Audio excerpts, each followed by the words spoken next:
Yeah. Okay, we're after this.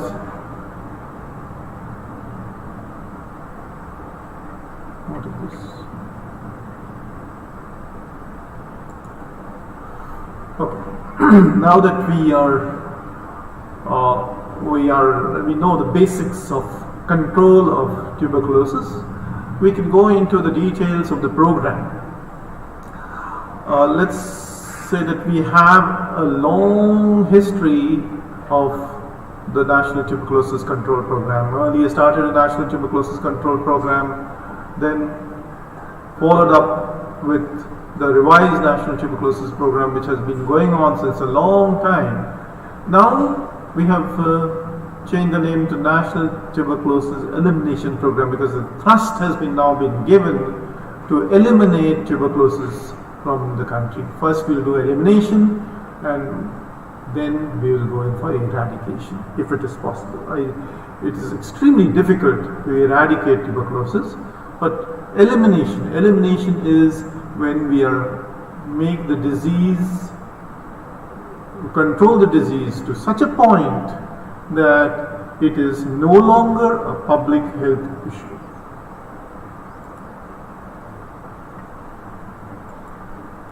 So, the National Tuberculosis Control Program was formulated in 1962 and implemented throughout the country. And it had its strategy was early detection and treatment and diagnosis through radiology and sputum microscopy. Now, let me give you a little bit of a history. Earlier, just when the program started, we had the system of not sputum microscopy, it was basically radiology. And there was these micro x-rays which were being taken, the small little x-rays which were being taken, and these were then read, and if a person was having x-ray findings, his sputum examination was done, and then we diagnosed him with tuberculosis. There was a lot of errors in this whole program because firstly the x-rays itself were very small, and looking for content in those small x-rays was also difficult. It was not very effective also, and hence later on we moved on to sputum microscopy as a mainstay of treatment, and those people who were not sputum positive and continue to have features which look like tuberculosis, they were then taken up for radiological examination. So it involved free domiciliary treatment through primary health center services, establishing of a district tuberculosis center in every district. So this took place in various stages, and extend the coverage under short course chemotherapy, which came very much later, and strengthen state tuberculosis training and demonstration centers. So the National Tuberculosis Control Program and the National Tuberculosis Control Program which was there, the case finding was only about 30% of the expectation, and treatment completion was about 35% with standard drug regimens and 45 to 50% with short course chemotherapy. So it did this, only 35% used to complete the treatment, the rest used to be dropouts. Even in short course chemotherapy, when it was started, then only 45 to 50% of the people used to complete the treatment. There was significant change in the epidemiological situation in spite of having National Tuberculosis Program in place. For more than 30 years, there was hardly any change in the tuberculosis incidence and prevalence. And there was a lot of drug resistance developing. And then HIV came on and created more trouble, and so there was a lot of the whole program was in doldrums. So then we came up with the revised National Tuberculosis Control Program, and the main pillars of the revised strategy was to achieve not less than 85% cure rate among the infectious cases of tuberculosis through short course chemotherapy involving peripheral health functionaries. You involve the peripheral health functionaries, give them an incentive, and you develop a way by which you can give treatment where there will be less dropouts. detect 70% of the estimated cases through quality sputum microscopy. So the quality of sputum microscopy was also improved. There were a lot of checks put on sputum microscopy. We'll talk of some of it a little later. Involved the NGOs in this whole program, and we came up with a brilliant thing called direct observed therapy short term, which was a community-based treatment program at Care Stretch. This was the turning point. DOTS was the turning point as far as tuberculosis is concerned, where a lot of cases which were detected were given DOTS treatment, and when they were given DOTS treatment and they were directly observed, the chances of person becoming cured was much higher. Now is the more difficult portion. Please remember these definitions. There are a lot of definitions in tuberculosis, and these keep on being, these are asked a number of times in your exam in Viva. So please remember these definitions. What is a case of tuberculosis? A case of tuberculosis is a bacteriologically confirmed person or has been diagnosed by a clinician. And a definite case is one with a positive culture for microbial tuberculosis. How long does the culture take? Culture normally takes 3 weeks. So in countries where culture is not routinely available, a patient with 2 sputum smears positive acid phosphorus is considered a definite case. But this has now, this is a redundant definition, with no longer being used. But suppose somebody asks you, you should be able to tell. But nowadays, 1 sputum positive is good enough to declare a case of tuberculosis. A pulmonary case is a case of tuberculosis with an involvement of the lung parenchyma. And smear positive pulmonary case is smear positive, 2 initial sputums positives, or 1 sputum positive and radiographic abnormality, or 1 sputum positive and culture positive. Again, this whole thing is only for theoretical consideration, and also in theory, these definitions are redundant. I'm just keeping it here for sense of completion. Smear negative pulmonary tuberculosis is pulmonary tuberculosis not meeting the criteria for smear positive. We will discuss smear negative pulmonary cases in detail with the National Tuberculosis Elimination. This is all definitions of revised National Tuberculosis Control Program. Things have changed with elimination program. You will see the color of the slide itself will change. This green and black will change to black when we come to elimination program. Okay. So diagnostic criteria should include 2 sputum smear examinations which are negative, radiographic abnormalities consistent with active or pulmonary tuberculosis. So if you have 1 sputum positive or a radiographic abnormality, nowadays is positive. No response to a course of broad spectrum antibiotics. So suppose now, for example, earlier in the revised National Tuberculosis Control Program, if a person was 2 sputum negatives, he was given a course of antibiotics, still remained sputum negative, then an X-ray was done. These were the steps which were followed in case of the revised National Tuberculosis Control Program. We have changed now, we have got more advanced technology coming in, CBNAT, etc. coming in, so that we'll discuss later. And decision by the clinician to treat with the full course of anti-tuberculosis. If his clinician treats and he responds, or positive culture but negative AFP sputum examinations. That was what was being done in revised National Tuberculosis Control. Even now we will be talking about how we do the cultures. If everything is negative, still we have got a doubt, and CBNAT is positive, then we may do a culture. Culture is nowadays very rare. We talk about liquid cultures, etc. little later. But these definitions are important. Sputum positive tuberculosis, at least 1 initial sputum smears positive, and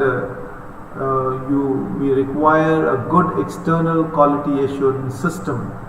Now what is being done is, earlier the sputum positivity and negativity was being left to a technician at the primary health center. But now there is a system by which randomly smears are being picked up from the primary health center and taken to higher facilities where they are again rechecked. Positive slides as well as negative slides are rechecked randomly, and so there is this external quality assurance which is very important in confirming whether the technician is also detecting all the cases or not. Sputum negative tuberculosis, at least 2 negative sputums for tuberculosis suggestive symptoms and X-ray abnormalities, or a positive culture, or CB-NAT positive. Extrapulmonary cases, patients with tuberculosis of organs other than the lungs, that is the pleura, lymph nodes, abdomen, genitourinary tract, skin, joints and bones or meninges.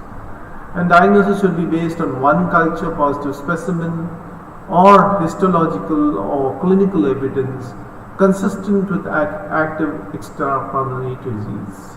So this is very important. Extrapulmonary disease, you do not get a sputum positivity, but you take a biopsy shows histological findings which are consistent with tuberculosis, or you have a culture which is positive, then you can call it a positive case.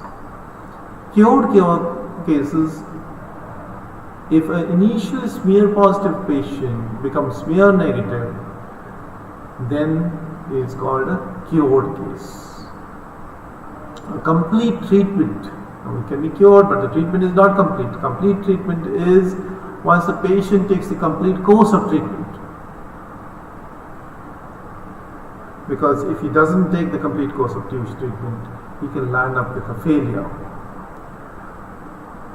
Patients who die due to tuberculosis, they will be counted as death due to tuberculosis. And smear positive patients who remain smear positive at 5 months or later during treatment are called failed cases. Those who have completed treatment, initial smear negative patients who received the full course of treatment, or smear positive patients who completed the treatment with negative smear at the end of the initial phase, but no or only one negative smear during the continuation or none at the treatment end. Basically, what is required is smear negativity. You require smear negativity, and this is very, very important, that you should have taken the complete course of treatment. Now, what about defaulters? Defaulters are those whose treatment was interrupted for 2 consecutive months. If it's defaulted for just for 1 month, we can continue his treatment, but default for 2 months, there is a defaulted patient and we have to restart his treatment. Now, all these patients are being supervised at a particular center, district tuberculosis center which is there. And in case these people go from one center to another center, then it's called a transferred out case. Patient who is transferred to another reporting unit for whom the treatment outcome is not known. So he moves from here to another unit, another center, because he must be moving his house, moving his or that is closer, whatever is the reason. Successfully treated patients who were cured and those that completed the treatment. What's a bacteriologically confirmed case is one for whom a biological specimen is positive by smear positivity or by CB-NAT or gene expert, all these other ways of testing. All such cases should be notified regardless of whether TB treatment has started or not. A clinically diagnosed tuberculosis case is one who does not fulfill the criteria for bacteriological confirmation but has been diagnosed with active tuberculosis by a clinician or medical practitioner with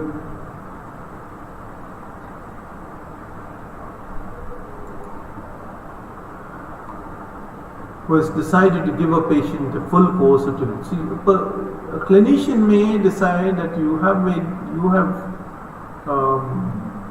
your sputum is negative, but I still feel with the features, with his losing weight, with his various things which are there, with his cough, I feel that he is tuberculosis, and he starts him on a line of treatment which is there. So once he finishes the full course of treatment, and he finishes this, so these also people should be reported. So you can also classify cases based on the anatomical site of the disease. The pulmonary tuberculosis case refers to any bacteriologically confirmed or clinically diagnosed case of tuberculosis involving the lung parenchyma or the tracheobronchial tree. And miliary tuberculosis is classified as pulmonary tuberculosis because there are lesions in the lung also. So any person who has a parenchymal lesion or lesion in the tracheobronchial tree or has miliary tuberculosis will be classified as pulmonary tuberculosis. Extrapulmonary refers to any bacteriological confirmed or clinically diagnosed case involving other organs other than the lung. That is, if it is the pleura or lymph nodes, abdomen, genitourinary tract, skin, joints, bones, meninges, any of these, that is extrapulmonary tuberculosis. Now you can classify based on the history of previous tuberculosis treatment, that is the patient registration group. New patients have never been treated for tuberculosis or taken anti-tubercular tests for less than 1 month. Any person was taken for 1 month and then discontinued, it becomes a new patient. Previously treated patients have received 1 month or more of anti-tubercular treatment, then they are called previously treated. You have a person who has taken treatment for say 1.5 months and then he discontinues. When he comes back, he is called a previously treated patient. If he has taken less than 1 month, we call him a new case. We don't bother about it. 15 days, 20 days that chap has taken treatment. Relapse patients have previously been treated for tuberculosis, were declared cured or treatment completed at the end of most recent course of treatment, and are now diagnosed with a recurrent episode of tuberculosis. So what happens? The person has previously been treated, was declared cured, but he came back now again with features of tuberculosis, did a sputum examination, he found a positive. That's a relapse. So it's very, very important that we see these relapse cases with a different eye, because now he has taken treatment and still not got cured. He has got cured, but he has got. So what has happened? Is it that latent infection has again come up? Is it that he has got some other infective source which has come in? A lot of things to be considered. Treatment after failure patients. Those patients who are treatment after failure are those who have previously been treated for tuberculosis and treatment has failed. And at the end of their most recent course of treatment, their treatment has failed. So we need to now start them on some other therapy. This is treatment after failure.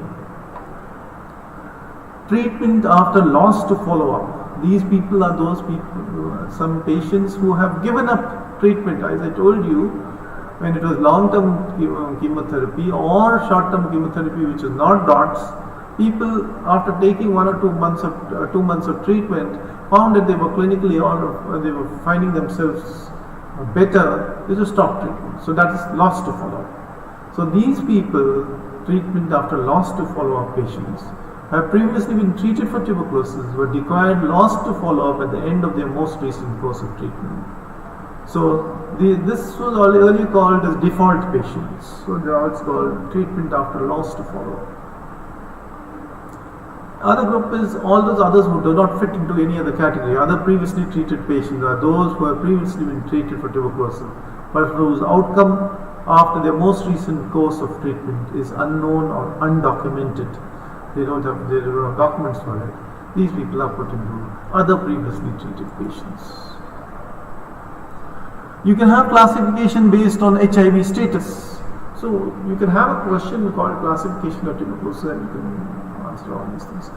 Classification based on HIV status. HIV positive tuberculosis patient refers to any bacteriologically confirmed or clinically diagnosed case of tuberculosis who has a positive result from HIV testing conducted at the time of tuberculosis diagnosis or other documented evidence of enrollment in HIV care, such as enrollment in a pre-ART register or in the ART register once ART has started. Basically, any patient who is HIV positive and has tuberculosis and has been registered. He is registered in pre-ART register or in the ART register. Whatever it be, those people are counted as HIV positive tuberculosis patients. Negative ones are those people who have been diagnosed as negative. So bacteriology confirmed a clinically diagnosed case of tuberculosis was a negative result for HIV testing conducted at time of tuberculosis diagnosis. Any HIV negative TB patient subsequently found positive to be HIV positive should be reclassified again. So till the time he is negative, he will be in this category.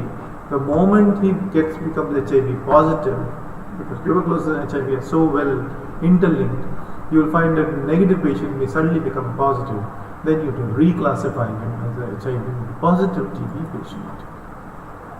If his status is unknown, if he is not able to state whether he is got HIV positive or negative, we put him in this unknown group. Refers to any bacteriologically confirmed or clinically diagnosed case of tuberculosis who has no result of HIV testing and no other documented evidence of enrollment in HIV care. If the patient's HIV status is subsequently determined, he or she should be reclassified accordingly. Now, another very important portion is resistance to drugs. You see, when we were doing long-term chemotherapy, there was a whole load of drugs which patients were becoming resistant to. Even with short-term post-chemotherapy, considering that there is so large a population which is taking anti-tuberculosis treatments, and rifampicin is used in various other treatments, as well as various other antibiotics are used in various treatments, you may have cross-resistance to this drug. So monoresistance is resistance to one of the first-line anti-tubercular drugs. So I put up the first-line anti-tubercular drug in my last lecture. Please go through it. Any drug, any one drug, if he is resistant to, it is called monoresistance. Polydrug resistance is resistant to more than one first-line drug. And this should not include isoniazid and rifampicin. Mainstay of treatment of tuberculosis is rifampicin and isoniazid. So if the person is resistant to rifampicin and isoniazid, then it is called multi-drug resistant tuberculosis. So both these drugs, if he is resistant to, it is definitely a multi-drug resistant. Any other first-line drugs and not isoniazid and rifampicin, it is a polydrug resistance. Extensive drug resistance, you must have heard about this. Multi-drug resistant, extensive drug resistance. The multi-drug resistance we talked about, now extensive drug resistance. Extensive drug resistance is resistance to fluorochloroquines and to at least one of the 3 second-line injectable drugs. That's caprimycin, kanamycin and amikacin.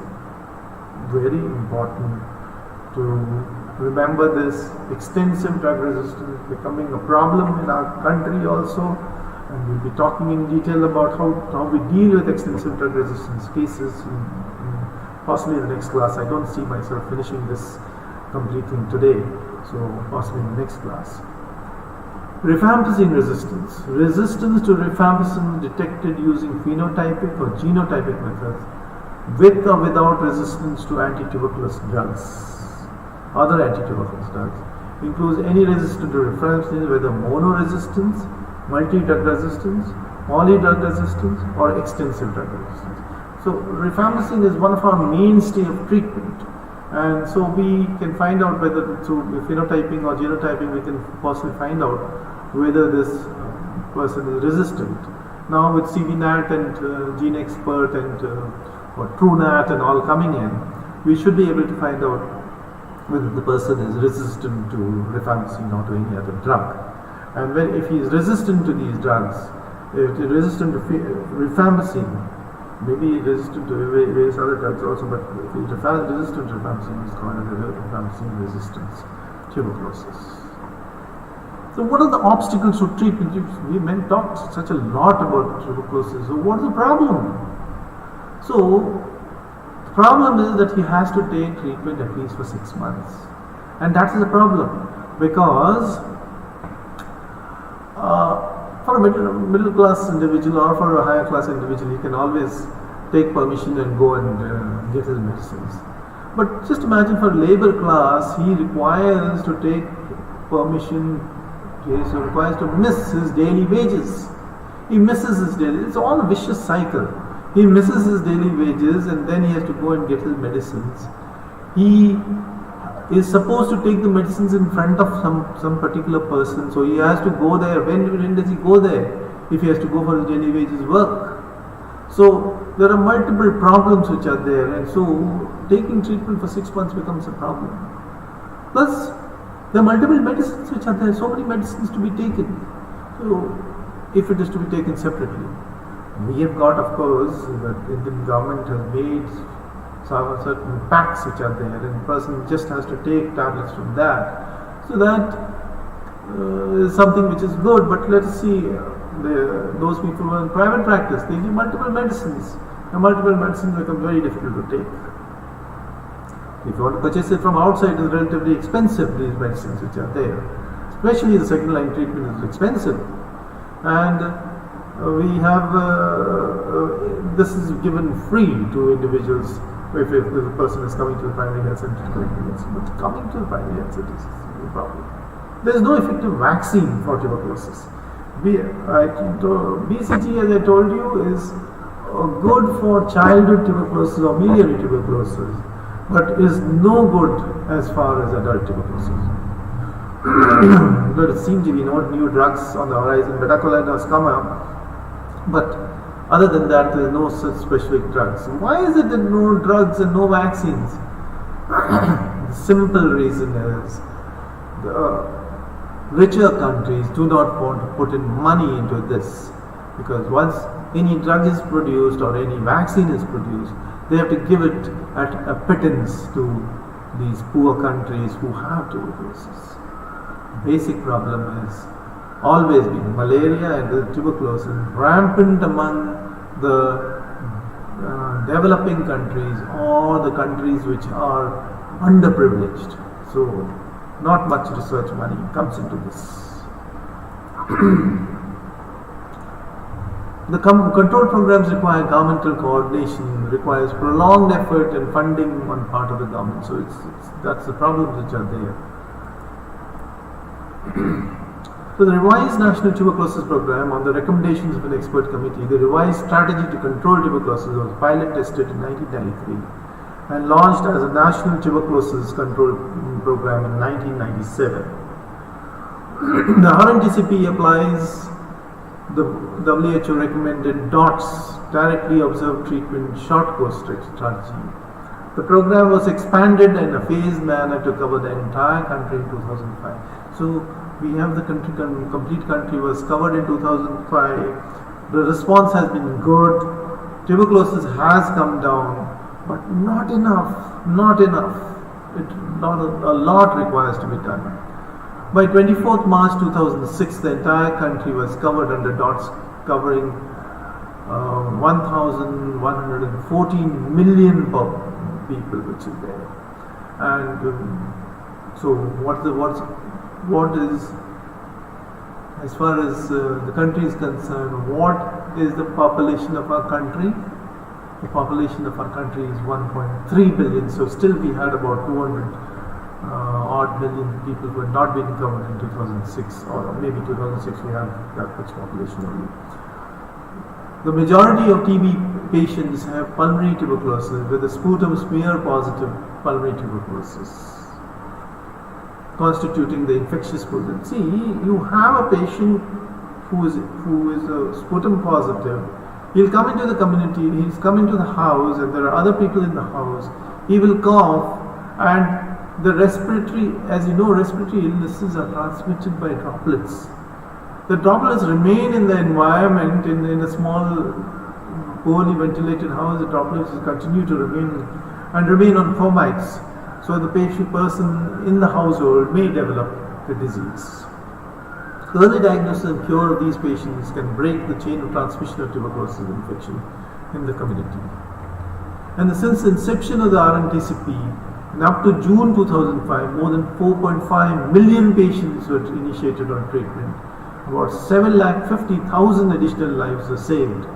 A lot of good work has been done. Each month, more than 1 lakh patients are initiated on treatment. So a lot is being done. A lot of people being put on treatment, but maybe not enough. Now we must look at what is the RNTCP, or now the National Tuberculosis Elimination Program. What is the structure of the people of the coordinating officers? The National Tuberculosis Elimination Program is led by Central TB Division in the Ministry of the Health and Family Welfare, Government of India.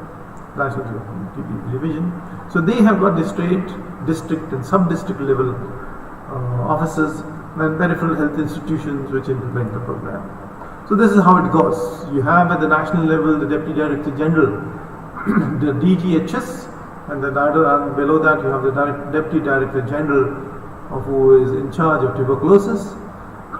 Then you have National Tuberculosis Institution which comes directly at the national level. Then you have got the state level, you have got state tuberculosis officers, the state tuberculosis control societies. And at the district level you have, this is the most important question, the district level. The district level you have the District Tuberculosis Center, District Tuberculosis Control Society, and District Tuberculosis Officers. These are the ones who directly control all tuberculosis programs in the country. So at the sub-district level, you have the medical officer who is in charge of tuberculosis control, and the senior treatment supervisor. See, treatment. As you've seen, there are various categories of patients, so they all require monitoring, and this monitoring is done by the senior treatment supervisor. The lab services that you see, primary health center, you test the sputum examination, or if it is not positive, you send to CB-NAT. All this is supervised by the senior TB laboratory supervisor. And then you have got the tuberculosis unit where you have various functionaries who will be going around to check whether we have patients with tuberculosis. Then you got the public health institutions like the TB center, and we have the primary health center, which is in the forefront as far as tuberculosis control is concerned. The Central Tuberculosis Division at the Ministry of Health and Family Welfare is responsible for TB control in the entire country. As I said, it is led by the Deputy Director General of Tuberculosis. The main functions of the CTD are to formulate technical policy, plan, implement, monitor and coordinate the program at the national level. State level, we have the state TB officers who are doing the planning, training, implementing, monitoring and coordinating of the program. And we have the State Tuberculosis Control Society, which has been established for increasing state ownership and accountability. Put in more people and make a society set up so that the funds can be monitored and control becomes better. The District Tuberculosis Center is a nodal point for tuberculosis control activities in the district and also functions as a specialized referral center. And District TB Control Society, we already talked about, is every district is responsible for budgeting and providing financial resources and also for monitoring the program implementation. So this is a list of the things whom we have at the district level. District Tuberculosis Officer, another medical officer who is there at the DTU. Then you've got lab technician, 2 lab technicians, 2 treatment organizers or health visitors, 1 X-ray technician, 1 non-medical team leader, 1 statistical assistant and 1 pharmacist. This also arranges necessary logistics such as transport, hiring of contractual staff, equipment or materials including lab consumables. The district collector or the corporation commissioner or the district magistrate is the chairman of the district of this committee, and the district tuberculosis officer is a member secretary. Why is he the chairman? He is the chairman because he has got the power to give funds, he has got the power to monitor things, so he is been made the chairman with the district tuberculosis officer as a secretary. District Tuberculosis Control Society has representatives from government and non-governmental sectors. And District Tuberculosis Officer has the overall responsibility to implement the program at the district level and is assisted by the medical officer and other technical and administrative staff. District level, we already said there is a MO Tuberculosis Control and the Senior Tuberculosis Treatment Supervisor and Senior Level Lab Supervisor. And sub-district unit of TB control activities is usually based in health institutions such as community health centers, taluk hospitals or block PHCs. What does the sub-district consist of? Covers a population of approximately 5 lakhs, 2.5 lakh in hilly, tribal or difficult areas, and is responsible for TB control activities at that level. The tuberculosis unit is also responsible for accurate maintenance of TB register and for preparing quarterly reports. Now, what's a designated microscopy center? A designated microscopy center is one situated at tertiary or secondary level health center institution, that may be at a CHC and or higher, and at some block PHCs or the equivalent institutions, including private and NGO facilities. Each usually caters to a population of about 1 lakh, and all district designated microscopic centers should be included in the standard RNDCP, and they have an external quality assessment system, as we talked about earlier. The DMC either must be covering a population of 1 lakh or having about 60 to 100 new adult outpatient attendance per day. So you have more cases than you have chances that a district tuberculosis unit will be designated for that place. The lab technician must be examining on average 3 to 5 smears and not more than 20 to 25 smears in a day. So 20 to 25 is the upper limit which one technician can do, and that's the reason why we would like him to have another technician if the smears are more than 25. There is either a referral system to these laboratories by private practitioners or for smear examination, or referral between labs either of tuberculosis suspects or samples. Very, it doesn't take place. Private practice hardly send samples to the government. Purpose of RNDCP, a public health institution, is a health facility which is manned by at least a medical officer.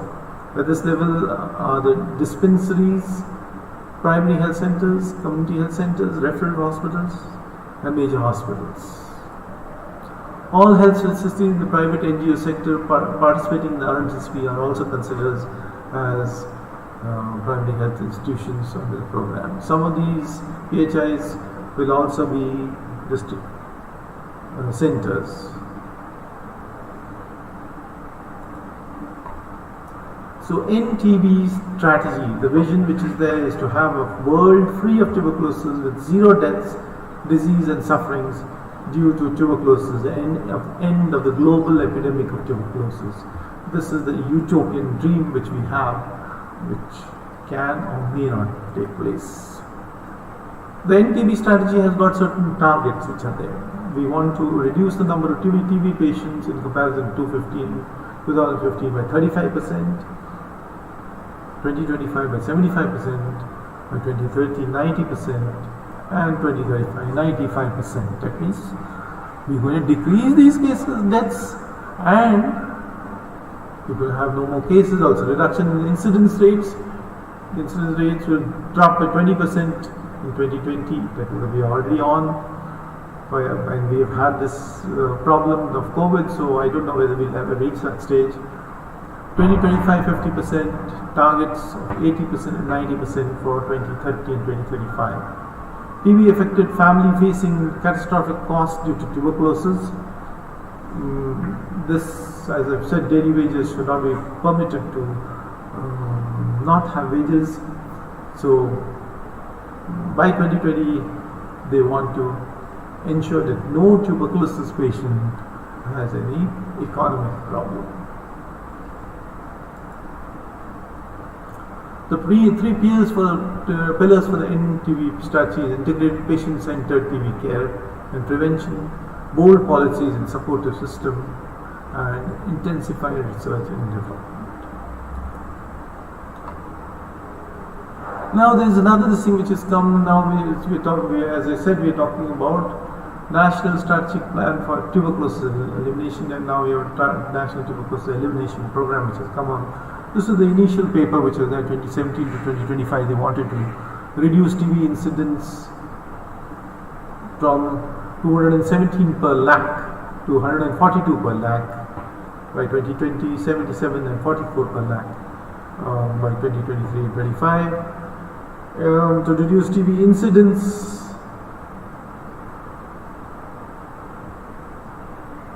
I think I have missed out something here. No. To reduce estimated mortality due to tuberculosis, this is from 32 per lakh to 15 per lakh. Or to achieve zero catastrophic cost for TB affected families, 35% by 2015 and 0% by 2020. So we are already supposed to reach that stage.